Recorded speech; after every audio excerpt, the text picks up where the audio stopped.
La Bible contient des histoires qui traversent les générations et révèlent des vérités profondes sur l'humanité. Mais il y a un aspect peu exploré, l'influence des peuples africains dans les Écritures. Si vous ne vous êtes jamais posé cette question, vous êtes sur le point de découvrir une connexion surprenante entre les civilisations africaines et le plan divin.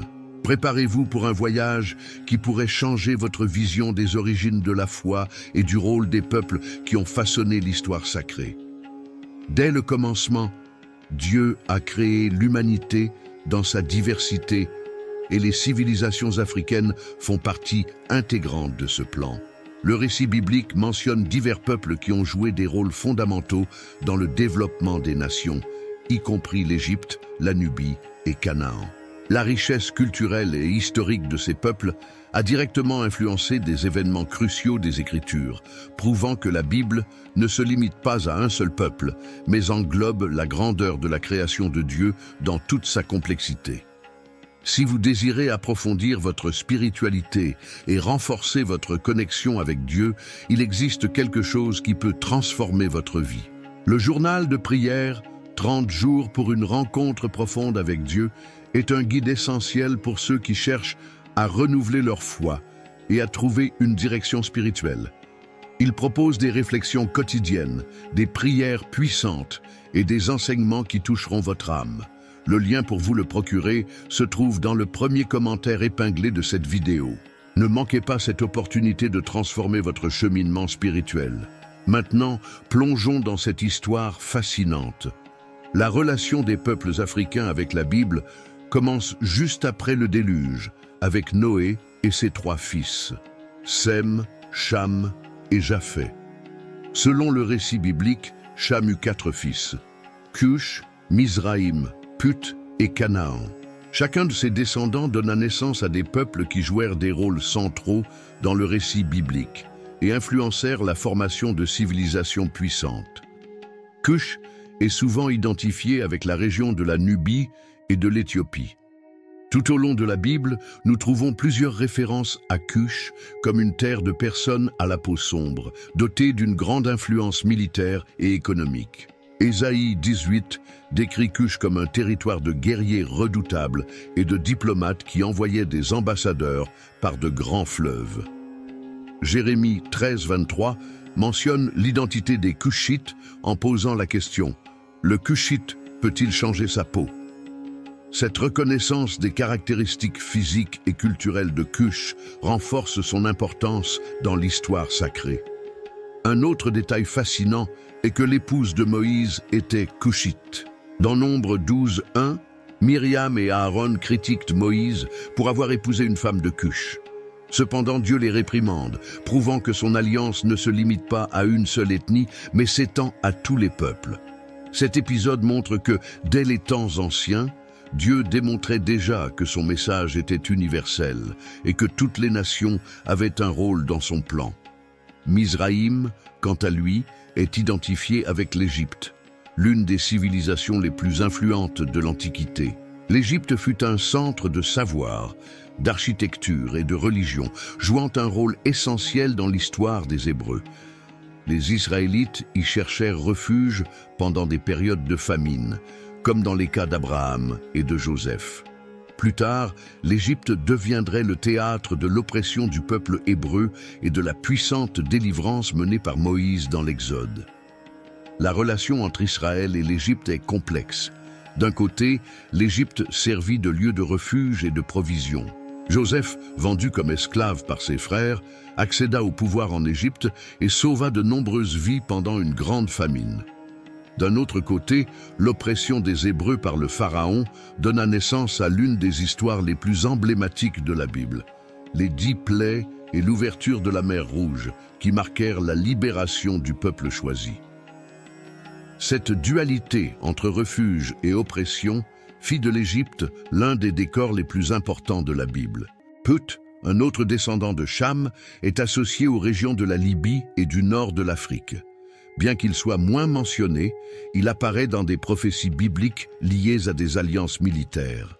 Ézéchiel 30:5 inclut Put parmi les nations qui feraient face au jugement divin. La présence de Put dans des coalitions militaires indique que ses descendants avaient une pertinence stratégique et une influence dans les conflits de l'époque. Enfin, nous avons Canaan, l'ancêtre des Cananéens, qui habitaient la terre promise avant l'arrivée des Israélites.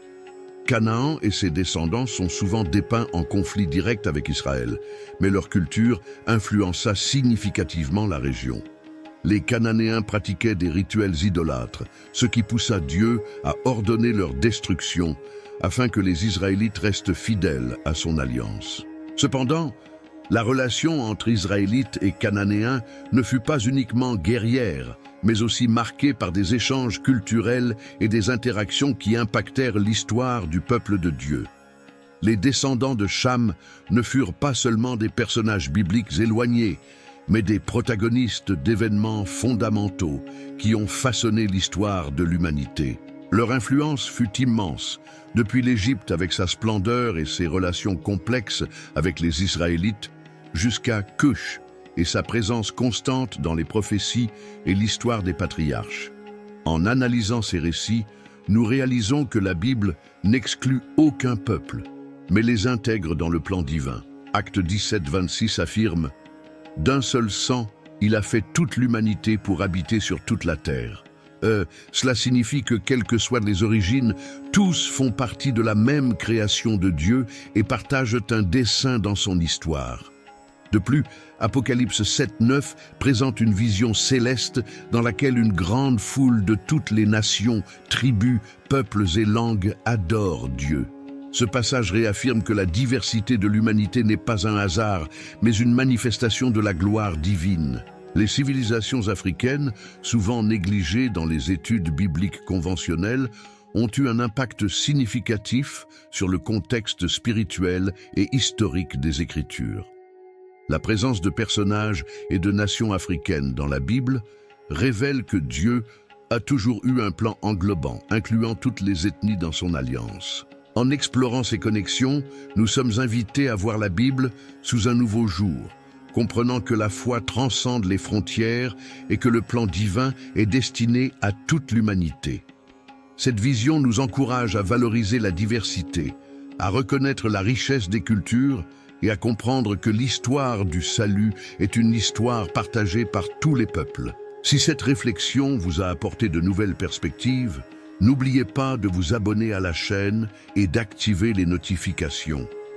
Cela nous aide à continuer à proposer des contenus éclairants qui renforcent votre foi. De plus, partagez cette vidéo avec quelqu'un qui pourrait être intéressé par cette révélation biblique surprenante.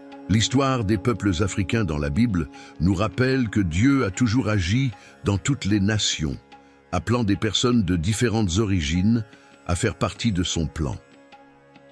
Que ce soit dans la puissance de l'Égypte, la résilience de Cush ou la complexité de Canaan, nous voyons que chaque peuple a son importance dans l'histoire sacrée. La richesse culturelle et historique des peuples africains est intrinsèquement liée au récit biblique, prouvant que l'influence de ces civilisations va au-delà de ce que beaucoup imaginent. L'Égypte, la Nubie, l'Éthiopie et Canaan ont été le théâtre d'événements fondamentaux qui ont contribué à façonner le cours de l'histoire sacrée. Tout au long des Écritures, Dieu a utilisé différents peuples pour accomplir ses desseins. La présence africaine dans la Bible n'est pas simplement fortuite, mais un reflet de l'inclusion divine de toutes les nations dans son plan. Lorsque nous analysons la trajectoire de Cush, Mizraïm, Put et Canaan, nous réalisons que ces peuples ont joué des rôles essentiels, tant dans l'Ancien que dans le Nouveau Testament. La lignée de Cush est particulièrement remarquable. Les Cushites apparaissent dans divers passages bibliques comme un peuple fort, résilient et de grande influence. L'un des exemples les plus emblématiques est celui de l'eunuque éthiopien mentionné dans Acte 8. Cet officier de haut rang de la reine Candace lisait le prophète Ésaïe lorsque Philippe fut envoyé par le Saint-Esprit pour l'évangéliser. Cette rencontre aboutit à l'un des premiers baptêmes enregistrés dans le christianisme, démontrant que les peuples africains étaient déjà intégrés au plan du salut dès les premiers jours de l'Église. L'impact des descendants de Cham est également visible dans l'histoire de l'Égypte. La relation entre les Hébreux et les Égyptiens s'étend sur des siècles et inclut des périodes d'alliance, de refuge et aussi d'oppression. Moïse, l'un des personnages les plus importants de la Bible, fut élevé comme prince d'Égypte avant de devenir le libérateur d'Israël. Son lien avec cette grande civilisation prouve que Dieu utilise différents contextes et cultures pour réaliser ses plans. De plus, l'Égypte servit de refuge à divers moments de l'histoire biblique. Abraham descendit en Égypte pendant une grande famine et y trouva de quoi subsister. Des siècles plus tard, Joseph, vendu comme esclave, devint gouverneur d'Égypte et assura la survie de sa famille. Dans le Nouveau Testament, Marie et Joseph s'enfuirent en Égypte avec l'enfant Jésus pour échapper à la persécution du roi Hérode, montrant une fois de plus le rôle essentiel de cette terre dans la préservation des élus de Dieu.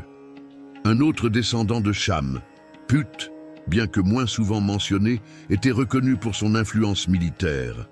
Les Poutites étaient connus comme des guerriers habiles et servaient comme mercenaires dans des armées puissantes. Ézéchiel 35 et Jérémie 46.9 mentionnent Put aux côtés d'autres nations dans des contextes de guerre.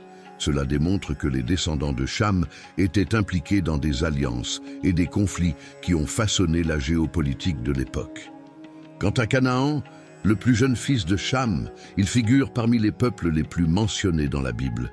Sa descendance habitait la terre promise avant l'arrivée des Israélites, et les interactions entre ces deux peuples sont l'un des thèmes centraux de l'Ancien Testament.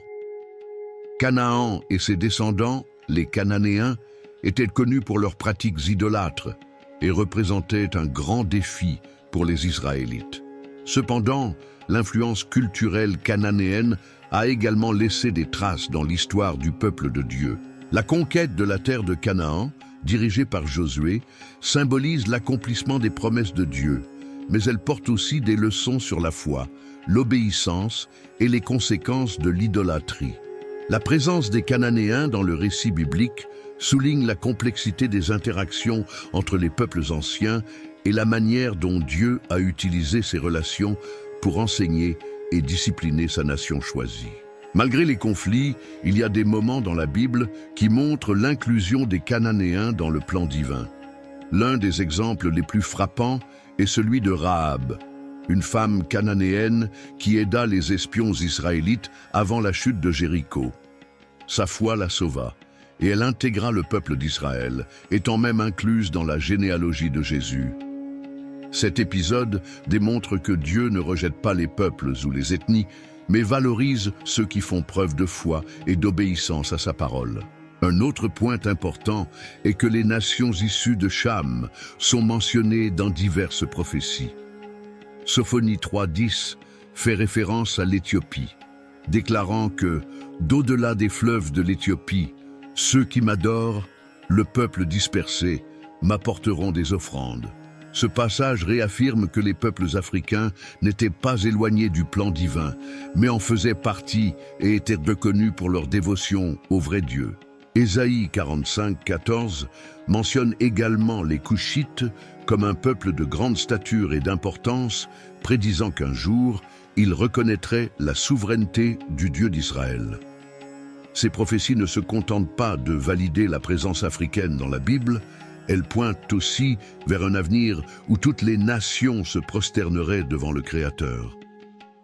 La présence africaine dans la Bible s'étend également au Nouveau Testament. Outre l'eunuque éthiopien mentionné dans Acte 8, nous avons Simon de Cyrène, un homme africain forcé de porter la croix de Jésus sur le chemin du Calvaire. Ce détail, apparemment mineur, révèle l'intersection entre différents peuples dans l'histoire de la rédemption. De plus, l'Église primitive comptait des membres d'origine africaine. Dans Actes 13.1, nous trouvons Siméon, appelé Niger, parmi les prophètes et les enseignants de l'Église d'Antioche. Cela renforce l'idée que le christianisme a toujours été une foi globale et diversifiée, incluant des personnes de différentes origines dès ses débuts. La vision d'Apocalypse 7.9 confirme cette réalité, en décrivant une grande foule de toutes les nations, tribus, peuples et langues adorant Dieu. Ce passage est un puissant rappel que la diversité de l'humanité n'est ni une erreur ni une barrière, mais une expression de la gloire de Dieu. En analysant toutes ces connexions, il devient clair que l'histoire des peuples africains dans la Bible est riche et profonde. Leurs descendants n'ont pas seulement participé à des événements importants, mais ont également joué un rôle actif dans l'accomplissement du plan divin. En valorisant cette diversité, nous nous souvenons que Dieu ne fait aucune distinction entre les peuples et que son alliance est destinée à toute l'humanité. Étudier la Bible sous cette perspective nous permet d'élargir notre compréhension de la foi et de reconnaître que toutes les nations ont un dessein dans le plan divin. Si cette vidéo vous a apporté de nouvelles perspectives sur la Bible, n'oubliez pas de vous abonner à la chaîne et d'activer les notifications. Cela nous aide à continuer à produire des contenus qui édifient votre foi et approfondissent votre connaissance des Écritures. Partagez cette vidéo avec vos amis et votre famille afin que davantage de personnes puissent découvrir cette vérité inspirante. L'histoire des peuples africains dans la Bible nous enseigne que Dieu agit toujours à travers les nations, utilisant des personnes de différentes origines pour accomplir ses desseins. Que ce soit dans la puissance de l'Égypte, la résilience de Cush, la force militaire de Put ou la complexité de Canaan, nous voyons que chaque peuple a son importance dans l'histoire sacrée. Chaque culture, chaque nation et chaque peuple reflètent la grandeur du Créateur et font partie du plan divin. Que cette vérité nous inspire à valoriser la diversité et à reconnaître qu'en Christ, nous sommes tous un seul peuple, unis par l'amour de Dieu.